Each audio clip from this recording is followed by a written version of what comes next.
Hi, I am Sagar Savsani from Neos of services.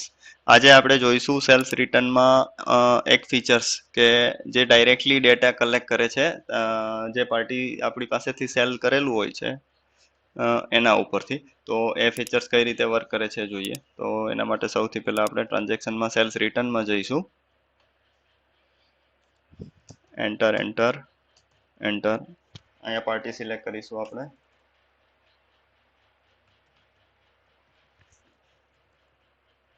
Enter. Party select કરશું પછી એક alert આવે છે, data collect from previous sales. જો હું અહીંયા યસ કરી દઈશ તો ઓટોમેટિકલી સોફ્ટવેર તમારી પાસેથી એબીસી મેડિસિન ભાગળ આગળ જે કંઈ સેલ કરે છે, સોરી, તમે એબીસી મેડિસિન ભાગળને જે કંઈ સેલ કરેલું છે અને એ જ્યારે એઝ એ એક્સપાયરી તરીકે આવશે તો સોફ્ટવેર એની જાતે આજની તારીખથી પ્રીવિયસ અને નેક્સ્ટ 4 યા 5 મંથની જે એક્સપાયર્ડ થતી પ્રોડક્ટ છે એનું આખું લિસ્ટ આપી દેશે તમને. અને એના બેઝિસ ઉપર અહીંયા તમને ટોટલ ક્વોન્ટિટી બતાવે છે આ રીતે કે આ પ્રોડક્ટ છે, આ બેચ નંબર છે, આ એમઆરપી એક્સપાયરી ડેટ, તમે ટોટલ ક્વોન્ટિટી આટલી અને પ્લસ એવરેજ સેલ્સ રેટ, મતલબ તમે જે કંઈ એને ડિસ્કાઉન્ટ આપ્યું હશે, જે કંઈ સ્કીમ આપી હશે એ બધું માઇનસ કરી અને જે એવરેજ રેટ નીકળતો હશે. ધારો કે તમે 100 રૂપિયાની કોઈ વસ્તુ છે અને તમે 1+1 આપેલી છે તો મતલબ 2 ક્વોન્ટિટી અને 100 રૂપીઝનો રેટ એટલે અમાઉન્ટ 100 ડિવાઈડ ટોટલ ક્વોન્ટિટી 2 = 50. તો એ ટાઈમે અહીંયા એવરેજ સેલ્સ રેટ 50 રૂપીઝ આવશે. એટલે તમને લોસ ન થાય એટલા માટે અહીંયા એવરેજ સેલ્સ રેટ થઈને જ આવશે.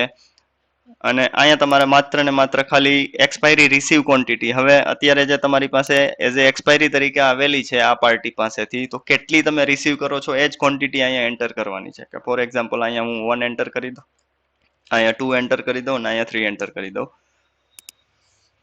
પછી અહીંયા નીચે F5 ગો વાળું બટન છે, આઈધર F5 પણ કરી શકો છો અથવા અહીંયા ક્લિક કરી શકો છો. આ તમે કરશો એટલે ઓટોમેટિકલી બેચ સહિત જે કંઈ ડેટા છે એ ઓટોમેટિકલી અહીંયા ફિલ્ડ થઈ જશે અને પછી તમારે ઓનલી સીધું ડાયરેક્ટ સેવ કરી દેવાનું છે. પણ ખાસ એક વસ્તુ એ છે કે આ રેટ તમારે તમારી રીતે એકવાર નોટ કરી લેવો કે તમે આ જે રેટ બતાવે છે સોફ્ટવેર, ઓટો સજેશનના બેઝ ઉપર રેટ આવે છે. એટલે એ રેટ પ્રમાણે તમારે લેવાનું છે કે નથી લેવાનું એ ફાઇનલ ડિસિઝન તમારું હોય છે. એટલે એ જરા જોઈ લેવું. બાકી આ યુટિલિટીથી તમે એકદમ ફટાફટ એક્સપાયરી રિટર્ન ઓટોમેટિક બનાવી શકશો. સોરી, રિટર્ન તો નહીં પણ એક્સપાયરી ડેમેજ જે હશે એ તમારું ઓટોમેટિક તમારા જે પ્રીવિયસ સેલ્સ ઉપરથી ફટાફટ બની જશે. ઓકે, તો આ ફીચર્સનો આ વિડીયોમાં આટલું જ રાખીએ આપણે.